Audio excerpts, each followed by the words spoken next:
All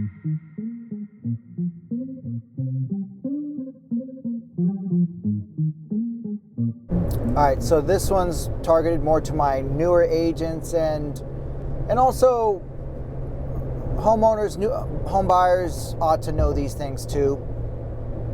I think inspectors and inspection reports have become such a giant CYA. They have, in many respects, in my opinion, made themselves irrelevant, man. They just mark everything deficient, so you don't get any real practical granularity of what's actually, can you live with, what can you not. And it's frustrating because you're paying these guys $350, $500. Now there are good ones, and so when you find good ones, hang on to them, and they're worth hanging on to. The ones that'll shoot you straight, and they won't just, deficient.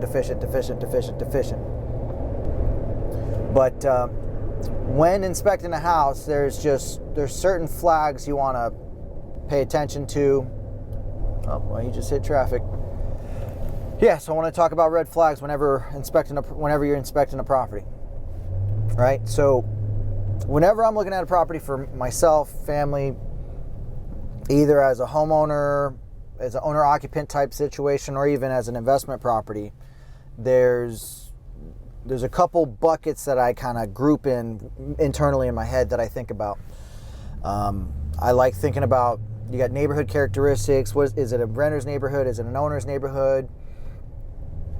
That type of stuff, like, how many cars are outside, every house. And so if you see like 5 cars to every house, and every house has 5 cars in front of it, and the whole street's just lined with extra cars, that's what you call a renter's neighborhood. And they tend to not be as well kept, and then on the macro long-term scale, they tend to not do as well property value wise, I guess is one way to say it. But there's other things that you can look at the neighborhood scale, like, does every house have foundation problems? And if the house that you're inspecting says they have a lifetime foundation warranty, but every single house in the neighborhood has step cracks, there's something wrong with the soil over there, or that builder did a terrible job. It's a combination of both a lot of times. And it's probably an indication that you'll continue to have problems. Or if they're claiming there was no problems and you don't sense any issues in the moment, they might bubble up. They can very likely bubble up in the near future. All right. So let's walk through some of these buckets. So I started getting into the neighborhood profile and like looking for problems that all the other houses may have. I like looking at roofs, seeing like how, just the general condition of the neighborhood. Are they already starting to flip houses? Are they renovating them? How well the renovation's done? Is the neighborhood mostly owner occupants, or is it a renter's neighborhood? Those are all potential things that should go in your calculation of whether this is the type of neighborhood you want for your situation. Especially like the foundation one, man. If that's a huge red flag. If everybody has foundation problems, you're probably going to have foundation problems. Sellers, they're not the best at it. It's like pulling teeth to try to get some of the truth sometimes, and there's assholes sometimes. It just is what it is. So, and then when you get into the house, let's talk about some of these flags. I bucket into 2 different main categories. You got your cosmetic stuff, and then you got your structural. Cosmetic, it is exactly what it sounds like. It's not that important, honestly. It's easy to fix. They're repairable, easily repairable stuff. However, the cosmetic stuff is also like the most visually changing a lot of times. Like, so, floor and paint can completely transform how a house looks like and has the most visual impact on a typical buyer. Most buyers have a really hard time just visually seeing what the house can look like.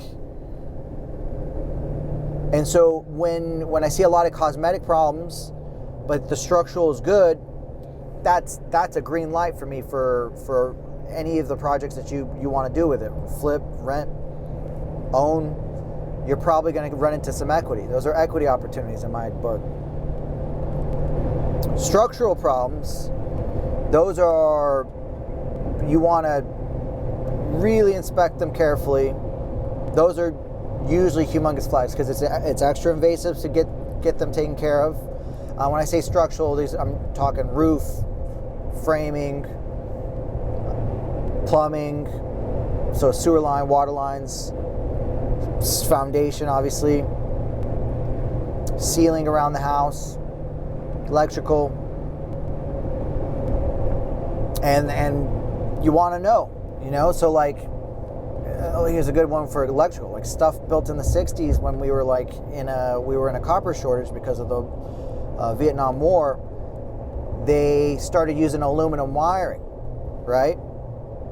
You'd want to know that, so you want to be familiar with that. So that's a red flag for me. Total red flag. I do have electricians friends and electrician in-laws that they say, yeah, you just got to pigtail it and it'll be fine, because it burns out at the ends effectively. They'd be able to explain it better than me though, so don't take my word for it. Those are all giant check boxes that you want inspected intensively. Oh, and climate mechanical, so AC, furnace, forgot about that. Those, because that's an expensive fix, especially like, oh my gosh, to replace a system, it's gotten so much more expensive now. So big check box, just because it's an expensive item. For me, when I see problems with cosmetic, I think that's a green flag personally. If all the bones and structures is good, but there's cosmetic problems, that's a good sign, y'all. That means it'll be typically a quick, easy fix, and you can fix it the way you want. There's a saying that I grew up around that it's a joke, but in the real estate business, money. You know what money smells like? It smells like cat piss, because it completely scares off your typical, aesthetic, emotional home buyer that just get horrified by it. But the people that understand, like, there's ways to fix this pretty quickly and cost effectively, and you can completely transform the look of the house and the smell of the house with a few $1,000s,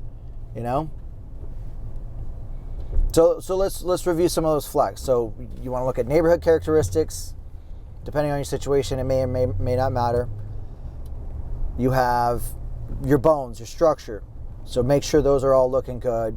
And there's little tricks to check them, looking for step cracks, or the types of step cracks that happen through brick, and the types of sheetrock cracks. Are the cracks vertical or horizontal or diagonal? If it's running along a tape line, that's not as big of a problem. If it's just a diagonal crack across a corner of a door, if you're going to check foundation, I almost always get a zip level. You want an actual digital reading of what's happening with the foundation. And if there are issues, then maybe you have to step it up to a higher level of investigation and get an engineer's report sometimes. So like one time, actually this happened on my brother's property. They were on the side of a hill. So there's this like 5%, it was really pretty steep, 5-8% grade hill. And their house, beautiful, very interesting house. It's a triple level design. It's a 2-story house with where the living room was in a mid-level, and there was downstairs bedrooms and then upstairs. It's a cool. Obviously, he's a cool dude. That's why he got a cool house. But older house on the side of a hill, and it's bound to have issues. And so we went and got an engineer's report. They told us, like, to get this permanently done, man, drill steel piers, screw them down into the bedrock, which was like 25 feet down, which would have been, it was expensive. But now he's got this amazing baller house on the side of a hill that's never going to move. He's completely solved the problem, you know? So you got foundation, we talked about water, sewer, get those checks like for real. And knowing that I think people overreact to the cosmetic shit. It's a function of money at that point, and then it just becomes an equation of, all right, here's your ARV, subtract your costs, and then just the difference between those two is your margin. You know? So hopefully it's enlightening. I know there was no real format, but I know hopefully some of these things made sense. And if you have any questions, let me know. All right, thanks.